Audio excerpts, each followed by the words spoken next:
সে জানে বোকা হলে তো আর তার সাথে কাজ করার সুযোগ পেত না, কিন্তু ছেলেরা তার সম্মুখে এলেই কেমন বোকা বোকা কথা বলে। জাঙ্কুক চেঁচিয়ে উঠলো, ধমকের সুরে বলল, আমার চোখের সামনে থেকে দূর হ হাম্মক, তোকে যেন আমি আমার চোখের সামনে না দেখি। জাঙ্কুকের ধমকে কেঁপে উঠলো যে হোক। দেরি না করে চটজলদি সে বেরিয়ে এলো জাঙ্কুকের ফ্ল্যাট থেকে। জাঙ্কুক এই মুহূর্তে যে পরিমাণ রেগে আছে তাতে তাকে কাঁচা চিবিয়েও খেয়ে ফেলতে পারে। প্রাণ বাঁচানো ফরজ, আগে নিজের প্রাণ বাঁচানোর, তারপরে অন্য সবকিছু। অবশ্য আজকের মতো যতটুকু প্রতিশোধ নিয়েছে এতটুকুই যথেষ্ট। সবসময় তাকে শুধু মির্জাফরের বংশধর বলে মুখে ফেনা তুলে ফেলে। এবার সেও মির্জাফরের বংশধরের মতোই জাঙ্কুকের প্রেমে ব্যাগরা দিয়ে এসেছে। এতদিন পর একটু শান্তি লাগছে জিহুকের প্রাণে। জিহুক চলে যেতে জাঙ্কুক আবার আগের রূপে ফিরে এলো। তবে এবার সে ওই সবজি টবজি বাদ দিয়ে নামলো বিরিয়ানি রান্নার কর্মে। যে সবজির জন্য তার বউয়ের হাত কাটলো, আজ সে সবজি সে খাবেই না। একে আর কোনো কাজে হাত লাগাতে দিল না জাঙ্কুক। মেয়েটা একবারই কোনো কাজে হাত লাগাতে গেলেও থমকে তাকে থামিয়ে দিচ্ছে। হুঙ্কার জোরে বলল, হাত কেটে শান্তি হয়নি, এবার গলা কাটতে চাইছো নাকি? জাঙ্কুকের এমন তর্জন গর্জনে আর কোনো কাজেই হাত লাগালো না তে, শুধুমাত্র উকি ঝুঁকি মেরে বার কয়েক তাকালো বিরিয়ানি রান্নার পানে। জাঙ্কুক রান্নার কাজ সামলাতে সামলাতে তেকে বলল, খিচুড়ি, বিরিয়ানি, গরুর মাংস, পায়েস এগুলো শিখে রেখো, আমার প্রিয় খাবার এগুলো। তে ভুরু কুচকালো, কপালে ভাঁজ ফেলে শুধালো, আপনার প্রিয় খাবারের রান্না শিখে আমার কি কাজ? জাঙ্কুক ঠোঁট কামড়ে হাসলো। তের পানে একটু ঝুঁকে বলল, ভবিষ্যৎ আমাকে রেঁধে খাওয়াবে, তোমার হাতে রান্না খাওয়ার জন্য জিভে আমার উতলা হয়ে পড়েছে। তে মুখ বাঁকিয়ে বলল, ওই উতলাই হবে, শুধু খেতে পারবে না। জাঙ্কুক হাসলো একটুখানি, তের কথা জবাব দিল না। আর কিছুটা সময় নিয়ে মনোযোগ দিয়ে রান্না শেষ করলো সে। অতঃপর একটা প্লেটে নিয়ে রান্নাঘরে তেকে বিরিয়ানি ধরিয়ে দিল। উদ্গ্রীব কণ্ঠে বলল, ঝটপট খেয়ে বলো তো কেমন হয়েছে। তে নিজেও ভীষণ উদ্গ্রীব হয়ে উঠেছিল জাঙ্কুকের রান্নার স্বাদ নেওয়ার জন্য। সে মেয়ে হয়ে এখনো রান্না জানে না, অথচ একটা ছেলে হয়ে জাঙ্কুক রান্নাতে পটু। ছেলেটা কেমন রান্না করে সে বিষয়ে আগ্রহ তো জানবেই। তে দেরি করলো না, ঝটপট হাত ধুয়ে হাত লাগালো বিরিয়ানিতে। এক লোকমা মুখে দিতে চমকে গেল মেয়েটা। বাহ, দারুণ স্বাদ তো, একদম রেস্টুরেন্টের মতো। তে লাফিয়ে উঠলো, জাঙ্কুককে বাহবা দিয়ে বলল, আপনি এত ভালো রান্না করতে পারেন জানা ছিল না, আপনার ভবিষ্যৎ স্ত্রী নিশ্চয়ই অনেক ভাগ্যবতী। জাঙ্কুক হতাশার নিঃশ্বাস ফেললো, বিড়বিড়িয়ে বলল, কিন্তু সেই ভাগ্যবতী নারী তো আমার কাছে ধরাই দিতে চাইছে না। তাই শুনলো না জাঙ্কুকের কথাগুলো। সে মনোযোগ দিল বিরিয়ানিতে। খেতে খেতে হঠাৎ মেয়েটার মনে পড়লো সময়ের কথা। সে কখন সে এসেছে এই বাড়িতে। নিশ্চয়ই বাড়ির মানুষ চিন্তা করছে, কিন্তু কল তো দিল না কেউ, নাকি দিয়েছে কিন্তু সে টের পায়নি। তাই চিন্তা হলো এতক্ষণ সে বাড়ির বাইরে। বাবা ভাইরা যদি আবার বকাবকি করে। মেয়েটা কোনো রকমে নাকে মুখে বিরিয়ানি শেষ করে উঠে দাঁড়ালো। হাত ধুয়ে তড়িঘড়ি করে জাঙ্কুককে বলল, আমি এখন আসি, অনেকক্ষণ বাসা থেকে এসেছি, বাবা বকবেন। কথাটা বলেই ব্যস্ত পায়ে কক্ষ ত্যাগ করলো তে। জাঙ্কুক এলো পিছু পিছু। মেয়েটা ততক্ষণে বসার কক্ষের সোফায় থেকে নিজের কাঁধ ব্যাগটা তুলে কাঁধে ঝুলিয়েছে। জাঙ্কুক অস্ত্র ফাঁকা করলো কিছু বলার জন্য, তবে তাকে থামিয়ে দিল তে। আসছে বলে তড়িঘড়ি করে হাঁটা ধরলো দরজার দিকে। তবে দরজা পর্যন্ত যেতে কি মনে করে থমকে দাঁড়ালো। পিছু ফিরে আমতামতা করে বলল, তাড়াতাড়ি খেয়ে নেবেন। কণ্ঠে তোলা বাক্যের সমাপ্তি ঘটিয়ে আর এক সেকেন্ডের জন্য দাঁড়ালো না তে, তাড়াহুড়ো করে বেরিয়ে গেল। জাঙ্কুকের অস্থি হাসি ফুটে উঠল। যাক, তার বউ অন্তত তার খবর রেখেছে, মনে রেখেছে তার খাওয়ার কথা। এই মুহূর্তে এর থেকে বেশি আর কি চাই। দিন গড়িয়ে সন্ধ্যা প্রায়। আকাশের সূর্যটা হেলে পড়েছে এক কোণে, রক্তিম বর্ণ ধারণ করে সে প্রায় ডুবো ডুবো ভাব। জাঙ্কুক ড্রয়িং রুমে বসে ল্যাপটপে কি যেন করছিল। এর মধ্যে কোথা থেকে হন্তদন্ত হয়ে হাজির হলো জিহু। হাঁপাতে হাঁপাতে বলল, স্যার, সর্বনাশ হয়ে গেছে। জাঙ্কুক জিহুর পানে তাকালো না, ল্যাপটপের পানে দৃষ্টি রেখে বলল, দুপুরে তুই আমার যে সর্বনাশ করেছিস এর থেকেও বেশি সর্বনাশ হয়েছে। জিহু বিচক্ষণ ভঙ্গিতে মাথা নাড়ালো, কণ্ঠে জোর দিয়ে বলল, আলবাত হয়েছে, সর্বনাশে সর্বনাশে বিধ্বংসী সর্বনাশ হয়ে গেছে স্যার। জাঙ্কুক ভ্রুকুচকে তাকালো জিহুর পানে, থমথমে কণ্ঠে প্রশ্ন করলো, কি হয়েছে? আপনার শ্বশুর কোনো এক শিয়ালের সাথে আপনার মুরগির বাচ্চার মতো বউয়ের বিয়ে ঠিক করেছে। জাঙ্কুক চমকালো, থমকালো। কি বললো জিহুপ এটা? এর অন্য কারোর সাথে বিয়ে? যে মেয়েকে অন্য কারোর সাথে সে কল্পনা পর্যন্ত করতে পারে না তার বিয়ে? জাঙ্কুকের বুকের ভেতরটা মুচড়ে উঠলো। সে ভেবেছিল সোবিন শিকদার বাতের পরিবারে তাকে মানবে না, ঝামেলা করবে, কিন্তু বিয়ে পর্যন্ত যাবে এই কথা সে কল্পনাও করেনি। তাছাড়া তার সাথে তার তালাক হয়নি। তালাকহীনা একটা মেয়ের বিয়ে ঠিক কি করে কি হতে পারে? জাঙ্কুকের চোয়াল শক্ত হলো, চোখ দুটো রক্তিম বর্ণ ধারণ করলো মুহূর্তেই। হাত দুটো মুষ্টিবদ্ধ করে দাঁড়ালো সে, দাঁতে দাঁত চেপে বলল, কোন রাজাকারের এত সাহস আমার বউকে বিয়ে দিবে? আমি জাঙ্কুক চৌধুরী আজ এই মুহূর্তে আমার শ্বশুরের বিরুদ্ধে বউ উদ্ধার যুদ্ধের ঘোষণা দিলাম। থামলো জাঙ্কুক, আবার বলল, বউকে তো আমি পেয়েই ছাড়বো, বউ মুক্তির সংগ্রামেও নামবো। বেহায়া যখন হয়েছি, বেহায়া আরো হব। তবুও বউকে এই রাজাকারের হাত থেকে মুক্ত করেই ছাড়বো ইনশাল্লাহ। তোদের যার কাছে যা আছে তা নিয়ে যুদ্ধে ঝাঁপিয়ে পড় যেহব। জাঙ্কুকের কথা শুনে যেহব তাড়াতাড়ি করে নিজের প্যান্টের পকেটে হাত ঢুকালো। দুই পকেট তন্ন তন্ন করে খুঁজে পকেটে পাতলা একটা কাপড় বাইরে বের করে রাখলো। অসহায় কণ্ঠে বলল, আমার কাছে আপাতত কিছুই নেই স্যার। জাঙ্কুকের মেজাজ বিগড়ালো আরো। দাঁতে দাঁত চেপে সে জিহবকে বলল, তুই আছিস কেন? তুইও নাই হয়ে যা। জিহব ঠোঁট উল্টালো, একটু সময় নিয়ে বলল, আমি নাই হয়ে গেলে কিভাবে হবে স্যার? আমি নাই হলে আপনি কার মাথায় নুন রেখে বড়ই খাবেন? রোজ রোজ মারামারি করে কার ঘাড়ে দোষটা পাবেন? জাঙ্কুক ফুঁসে উঠল, তেড়ে গেল জিহবের পানে। ক্রোধিত কণ্ঠে বলল, আমি তোর মাথায় নুন রেখে বড়ই খাই? নিজের দোষ তোর ঘাড়ে চাপাই? দাঁড়া তুই আজ, তোর ঘাড় সহ মাথাটাই রাখবো না বেয়াদব। জিহব আটকে উঠল, ভয়ে সিটিয়ে গেল মুহূর্তেই। জাঙ্কুকের ক্রোধ সম্পর্কে সে জানে বেশ ভালোভাবে। এবার যদি ছেলেটা সত্যি সত্যি ক্রোধে ভূতের ন্যায় তার ঘাড় মটকে দেয়, তখন কি হবে? এই অল্প বয়সে বিয়ের আগেই অক্কা পেতে হবে। জিহবের নিজের উপর নিজের রাগ লাগলো। কে বলেছিল তাকে এমন বেফাঁস মন্তব্য করতে? অবশ্য দোষটা তার নয়, তার চরিত্রের কোনো কালেই এই বেফাঁস মন্তব্য করার গুণটি ছিল না। এটা এসেছে জাঙ্কুকের সহচর্যে থাকতে থাকতে।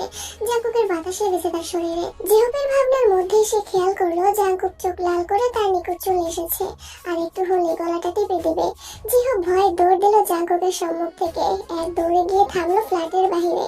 জাঙ্কুক চেঁচিয়ে উঠলো, গলা বাড়িয়ে বলল, এখন কোথায় পালাচ্ছিস মির্জাফরের বংশধর? দাঁড়া বেয়াদব।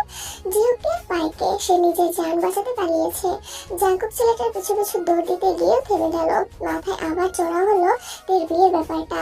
তার রাজাকার শ্বশুর যে এত বড় রাজাকারী তা করবে বুঝতে পারলে এতটা সময় সে কখনোই নিত না। জাঙ্কুক ভেবেছিল আগে তের কাছাকাছি যাবে, একটু একটু করে মেয়েটার মনে তার জন্য ভালোবাসার সৃষ্টি করবে, তারপর না হয় সবকিছু খুলে বলবে।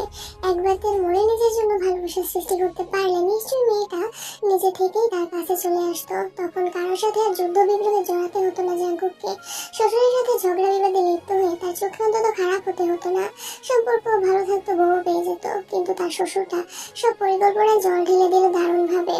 এখন আর উপায় নেই, যেভাবেই হোক বউকে অতি দ্রুত নিজের কাছে নিয়ে আসতে হবে। যুদ্ধ বিগ্রহে জড়িয়ে হলেও বউকে নিজের করে যেতে হবে। জাঙ্কুকের ভাবনার মধ্যে ফ্ল্যাটের দরজা গলিয়ে শুধুমাত্র মাথাটা ঢুকিয়ে দিল জিহব।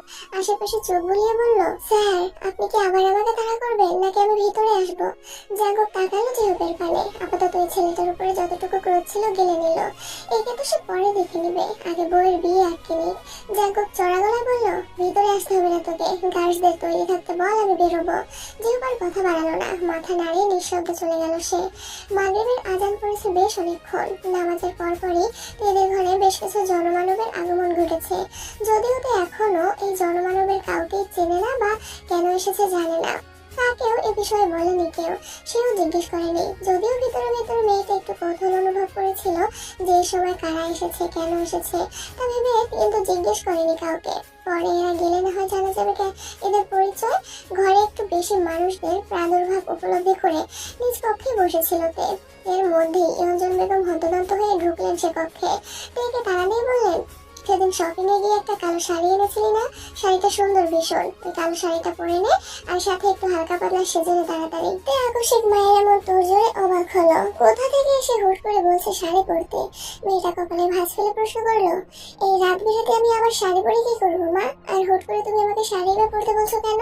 ইয়ঞ্জন বেগম আমতা আমতা শুরু করলেন। মেয়েকে সে কিভাবে বলবেন যে তার বাবা হুট করে তার বিয়ের তোড়জোড় চালাচ্ছেন? মেয়েকে না বলে কয়ে তালাখিনা মেয়ে দেখানোর জন্য পাত্রপক্ষ বাড়িতে এনে তুলেছে। ইতিমধ্যেই ইয়ঞ্জন বেগম চুপ রইলেন কিছুক্ষণ। অতঃপর তপ্ত নিঃশ্বাস ফেলে বললেন, তোর বাবা তোর বিয়ে দিতে চাইছেন, বাইরে পাত্রপক্ষ এসে তোকে দেখতে বসে রয়েছে, তাই তাড়াতাড়ি তৈরি হয়ে নে। তাই এতক্ষণে বুঝলো হঠাৎ ঘরে অপরিচিত জনমানবের আগমনের কারণ।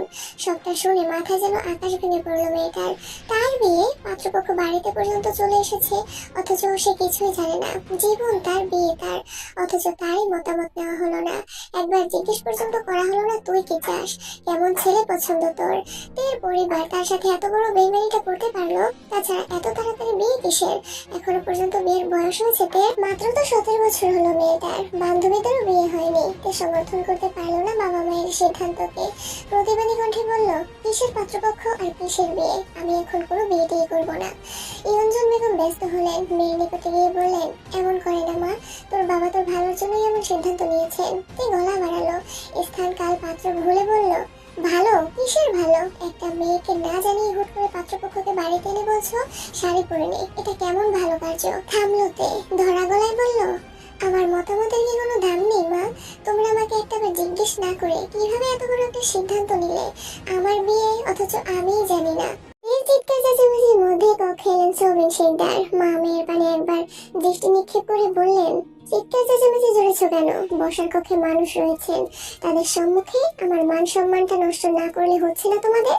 বাবাকে দেখে গলার আওয়াজ একটু নিভে এলো তের। বাবাকে সে ভয় পায় ভীষণ, কিন্তু তাই বলে আজ ভয় পেয়ে বসে থাকলে তো চলবে না। তার বাবা তো এমন ছিলেন না, কখনো তার উপরে জোর জবরদস্তি করে কোনো সিদ্ধান্তকে চাপিয়ে দেয়নি। হ্যাঁ, শাসন করেছে, কিন্তু তাই বলে তার মতামতকে অবহেলা করেনি। তাহলে আজ কেন এমন করছে?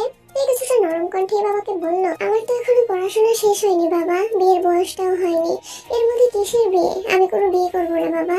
সোবিন শিকদার শীতল দৃষ্টিতে তাকালেন মেয়ের পানে, থমথমে কণ্ঠে বললেন, ভরসা রাখো আমার উপর, তোমার খারাপ হবে তেমন কোনো সিদ্ধান্ত আমি কখনোই নেব না।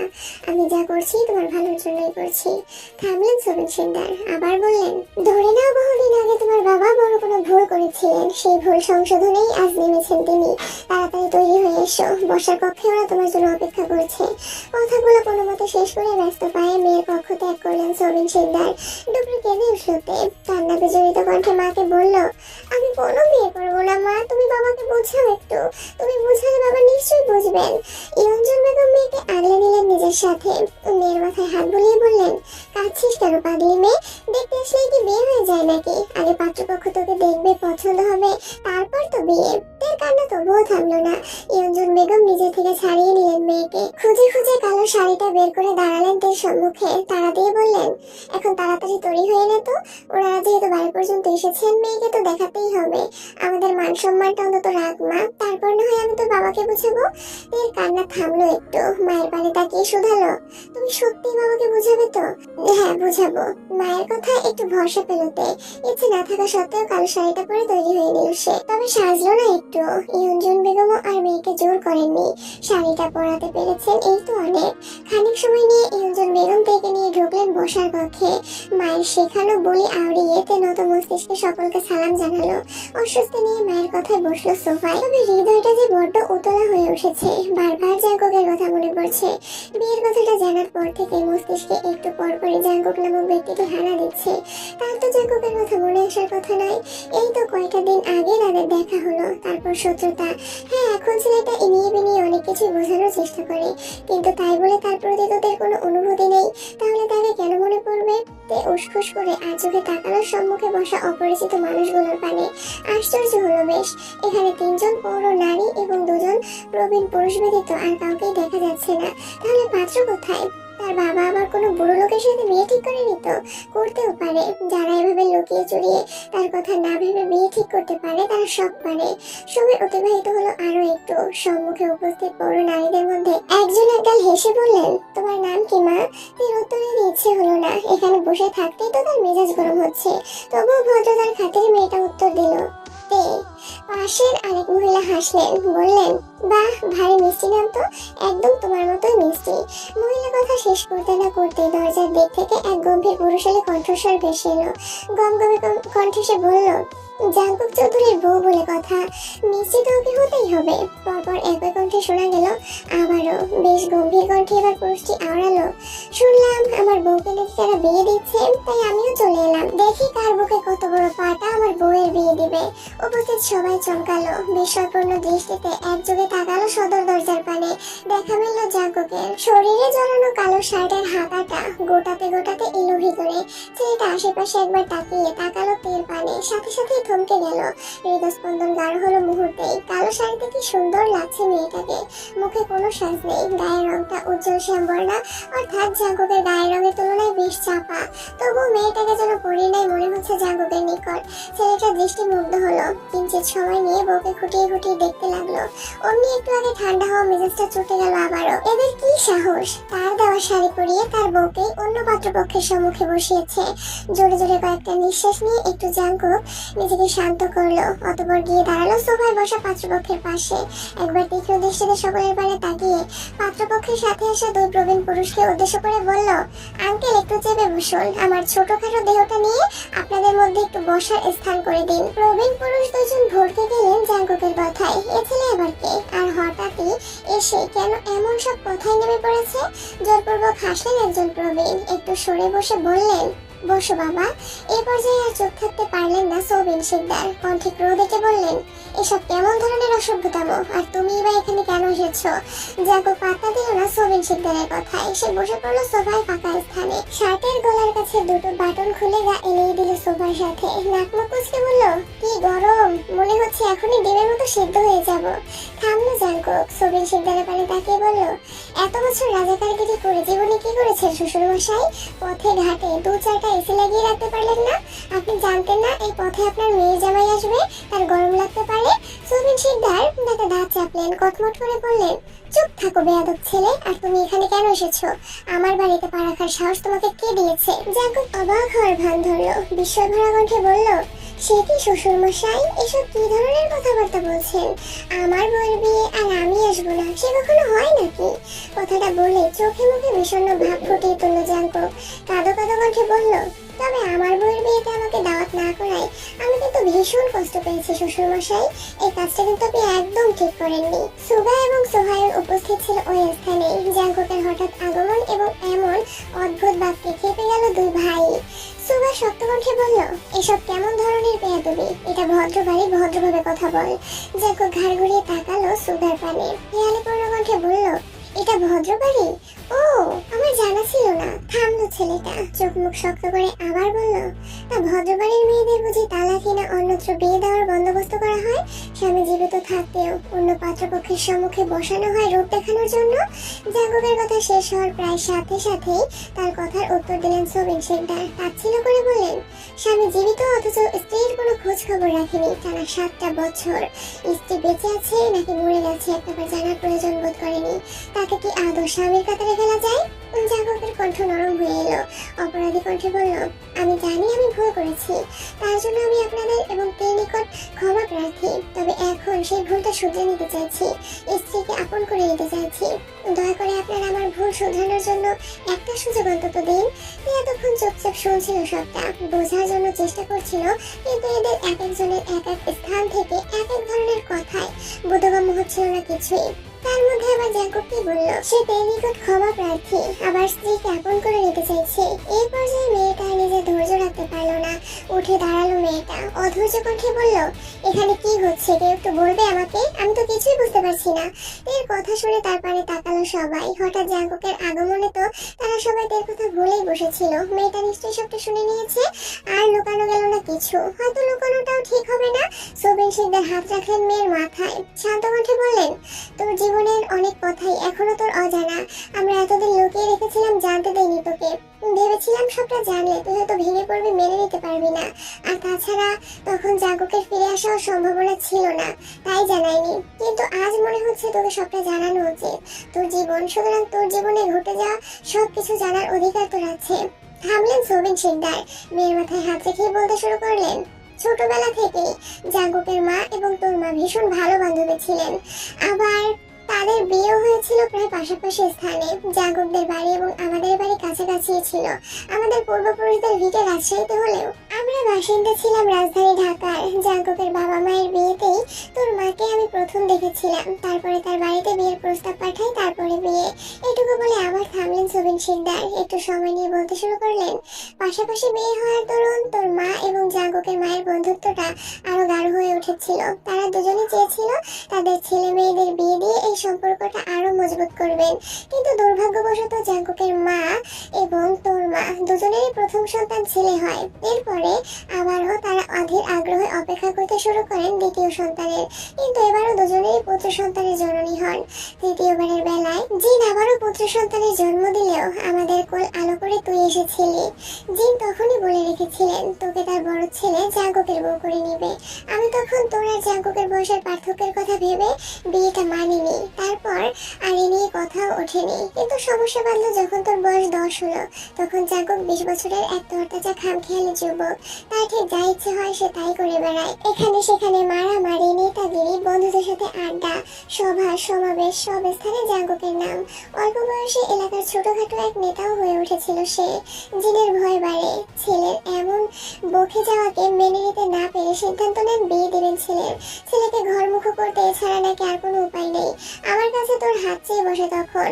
আমিও জাঙ্কুকের বকে যাওয়া স্বভাব এবং তোদের বয়সের পার্থক্য ভেবে তার প্রস্তাবে সরাসরি না করে দিয়েছিলাম। কিন্তু শেষ পর্যন্ত জিনের অনুরোধ এবং তোর মায়ের কান্নাকারিতে নিজের সিদ্ধান্তে অটল থাকতে পারিনি। তোর মাত্র 10 বছর বয়সে এক প্রকার গোপনেই তোর বিয়ে দিয়েছিলাম জাঙ্কুকের সাথে। কিন্তু সেই কর্মটাই ছিল আমার জীবনের চরম ভুল।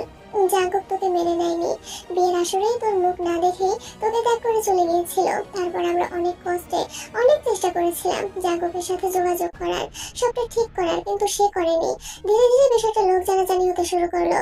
ফলস্বরূপ সমাজে তোর গায়েও একটু একটু করে কলঙ্ক লাগতে শুরু করেছিল।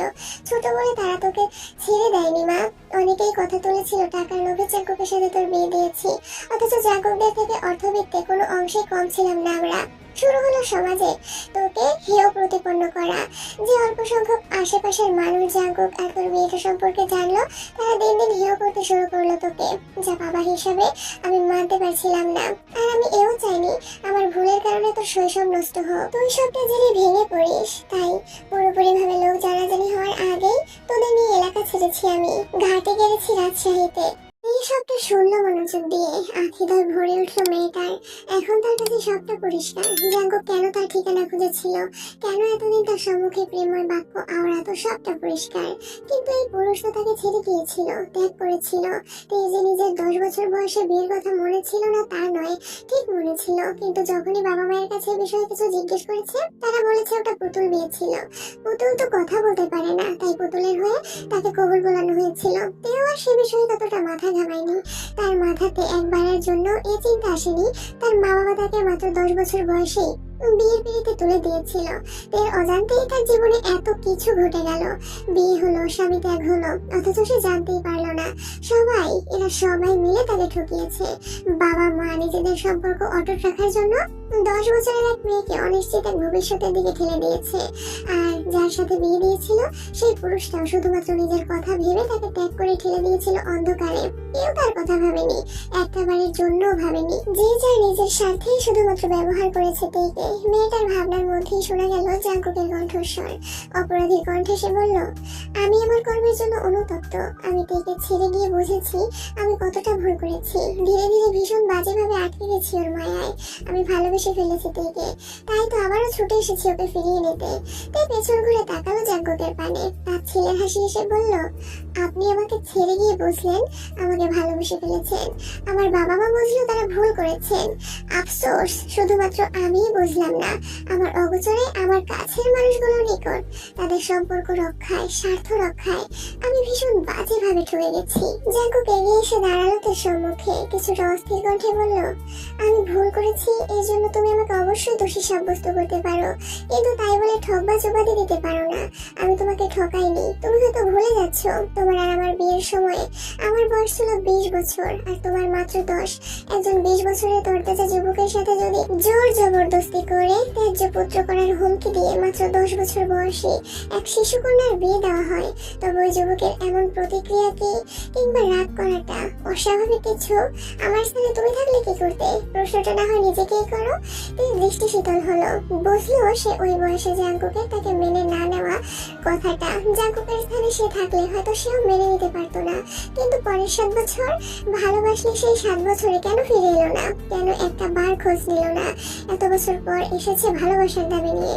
হতে পারতো এত বছরে তে অন্য কাউকে ভালোবেসে ফেলেছে, অন্য কারো মায়ায় আবদ্ধ হয়েছে। যদিও ভাগ্যগুণে এসবের কিছুই হয়নি, কিন্তু হতে তো পারতো। আচ্ছা, এত বছর পর জাঙ্কুককে সত্যিই ভালোবেসে তার কাছে ফিরে এসেছে, নাকি এর পেছনেও কোনো স্বার্থ আছে? হতেই পারে স্বার্থ আছে। এই মুহূর্তে কাউকে আর বিশ্বাস হচ্ছে না তের। মেয়েটা তত্ত্ব নিঃশ্বাস ফেললো। ঠান্ডা কণ্ঠেই বলল, আমাদের সংসার হয়নি, একসাথে থাকা হয়নি, গভীর প্রণয় নিজেদের সিক্ত করা হয়নি। আর এত বছরে আমাদের মাঝে সেই বয়সের পার্থক্যটাও কিন্তু ঘুচে যায়নি। সেদিন যেহেতু আমাদের বয়স বছর পার্থক্যের কারণে আপনি আমাকে মেনে নিতে পারেননি, বিয়ের আসরেই ত্যাগ করেছিলেন, সেহেতু আজও মেনে নিতে পারার কথা নয়। তার চেয়ে বরং তালাক দিয়ে দিন আমাকে, মুক্ত হয়ে যান এমন অনিশ্চিত তেতো একটা সম্পর্ক থেকে। জাঙ্কুক অস্থির হলো। ঠিক এই ভয়টাই সে পেয়েছিল এতদিন, যার দরুন একটু সময় নিয়ে আগে তার মনে নিজের জন্য ভালোবাসা সৃষ্টি করতে চেয়েছিল, তারপরে ধীরে ধীরে সবটা বুঝিয়ে বলতে চেয়েছিল। কিন্তু রাজাকার শ্বশুরটা আর তা হতে দিল কই। মাঝখান থেকে একটা শিয়াল জোগাড় করে তার কাছে বেঁচে দিতে চাইলো তার মুরগির বাচ্চার মতো ছোটখাটো বউটাকে। জাঙ্কুক আর একটু এগিয়ে গেল তের পানে। মেয়েটার এক হাত টেনে পুড়ে নিল নিজের দুই হাতের ভাঁজে। ব্যাকুল কণ্ঠে বলল, এমন কথা বলো না তে, আমি তোমাকে কখনো তালাক দেবো না, মরে গেলেও না। আমি তোমাকে ভালোবাসি, ভীষণ ভালোবাসি। তে জাঙ্কুকের হাতের ভাঁজ থেকে নিজের হাতটা ছাড়িয়ে নিল। তার ছেলের হাসি হেসে বলল, তা এই 7 বছর আপনার ভালোবাসা কোথায় ছিল? বিয়ের আসরে আমাকে ত্যাগ করার কথা না হয় বাদে দিলাম, ধরে নিলাম আপনি পরিস্থিতির শিকার, কিন্তু পরের 7 বছর আমি না হয় বিয়ের সময় ছোট ছিলাম, আপনার সাথে সংসার করার বয়স হয়নি, তাই বলে কি একটু খোঁজ নিতে পারেন? সেটুকু বয়সও কি আমার ছিল না? আমি মানছি আমি ভুল করেছি, আমি নিজের অনুভূতি বুঝতে দেরি করেছি। আর তারপর এটুকু বলেই থামলো জাঙ্কুক। সোহায়ন তেরে এসে সম্মুখে দাঁড়ালো। তার ক্রোধিত কণ্ঠে বলল, আমি তো এটাই বুঝতে পারছি না, এটাকে এখনো কেন সহ্য করা হচ্ছে? এটাকে আমাদের বাড়ি থেকে বের করে দেওয়া উচিত। জাঙ্কুকের দৃষ্টি কঠিন হলো। আগের কথা ভুলে শক্ত কণ্ঠে সে বলল, তোদের বাড়িতে আমি থাকতেও আসিনি। রাজাকার আলবদর আর আল শামসের সাথে ভালো মানুষেরা একসাথে এক ছাদের তলায় থাকে বলে শুনেছিস কখনো? আমি এসেছি আমার বউ নিতে, আমাকে আমার বউকে দিয়ে দে, আমি চলে যাই। সুগাও তেরে এলো, দুই হাতে জাঙ্কুকের শার্টের কলার চেপে ধরে বলল, কিসের বউ? 7 বছর আগে ছেড়ে যাওয়ার সময় বউয়ের কথা স্মরণে ছিল না তোর? তারপরে এত বছরে তো বউয়ের কথা স্মরণে আসেনি, এখন এসেছিস নাটক করতে? বের হ আমাদের বাড়ি থেকে। জাঙ্কুকের চোখ মুখ শক্ত হলো। শক্ত হাতে এসে নিজের কলার থেকে হাত ছাড়িয়ে দিল সুগার। দাঁতে দাঁত চেপে বলল, আমার বউকে ছাড়া আমি কোথাও যাচ্ছি না। অনেক সময় ব্যয় করেছি, আর নয়। প্রয়োজনে যুদ্ধ করব, পুলিশ ডাকবো, তারপর বউকে সাথে নেব, তবুও বউ ছাড়া এক পাও নড়বো না আমি। এতক্ষণে মুখ খুললেন সৌভিক শিকদার। থমথমে কণ্ঠে বললেন, তোমাদের বিয়েটা আইনত বৈধ নয়। বিয়ের সময় তোমার বয়স 20 হলেও এর বয়স ছিল নাবালিকা, এক শিশু কন্যা। আর বিয়ে তেমন ডকুমেন্টও নেই। পুলিশের নিকট গেলে তোমাকে ঝামেলায় পড়তে হবে, হয়তো তাকে ছেড়েও দিতে হতে পারে। জাঙ্কুক বাঁকা হাসলো। সোবিন শিকদারের বাড়ি তাকিয়ে বলল, জাঙ্কুক আর জাঙ্কুকের ভাইয়েরা কখনো কাঁচা কাজ করে না। আমি সেদিন ক্রোধের বসে বিয়েতে কোনো উৎসাহ না দেখালেও আমার ভাইয়েরা বিয়ের প্রতিটি মুহূর্তের ভিডিও রেকর্ড করে রেখেছিল। পুলিশের কাছে আমার বিয়ের প্রমাণ দিতে একটা মুহূর্তও সময় লাগবে না। আর বাকি রইল ঝামেলায় পড়া। তা আমি ঝামেলায় পড়লে আপনারাও পড়বেন। একটা নাবালিকা মেয়েকে জোর করে বিয়ে দেওয়ার অপরাধে এই বুড়ো বয়সে জেলের ঘানি টানতেও হবে। সোহায়ন তেতে উঠলো, গলা বাড়িয়ে বলল, ভয় দেখাচ্ছিস? দেখা, তবুও আমার বোনকে তোর সাথে যেতে দেব না। জাঙ্কুক বলতে চাইলো কিছু, কিন্তু সে কিছু বলার আগেই তে বেশ ঠান্ডা কণ্ঠে বলল, কিন্তু আমি যাব। উপস্থিত সবাই অবাক হলো তের কথায়। সুগা চকিত কণ্ঠে বলল, কি বলছিস এসব তুই? মাথা ঠিক আছে তো? এই ছেলেটার সাথে তো যেতে রাজি হচ্ছিস, যে কিনা 7 বছর আগে বিয়ের আসরে তোকে ত্যাগ করেছিল? সুগার কথার মধ্যেই সোহায়ন বলল, যে পুরুষ তোর কথা একটা বারের জন্য ভাবেনি, বিয়ের আসরে তোকে ছেড়ে গিয়েছিল, তার সাথে যাবি তুই? তুই বাবা মায়ের বাড়ি তাকালো একবার, চাপা নিঃশ্বাস ফেলে বলল, তা তো আমার পরিবারও আমার কথা ভাবেনি। ভাবলে কি আর নিজেদের সম্পর্ক গাঢ় করার উদ্দেশ্যে মাত্র 10 বছরের এক নাবালিকা কন্যাকে বিয়ে দিতে পারতো? থামলোতে আবার বলল, বাবা মা 10 বছর বয়সে বিয়ে তো আমাকে সংসার করার উদ্দেশ্যে দিয়েছিলেন। সে তো আমার কপাল ভালো ছিল বলে ওই বয়সে সংসারে ঘাড়ি টানতে হয়নি।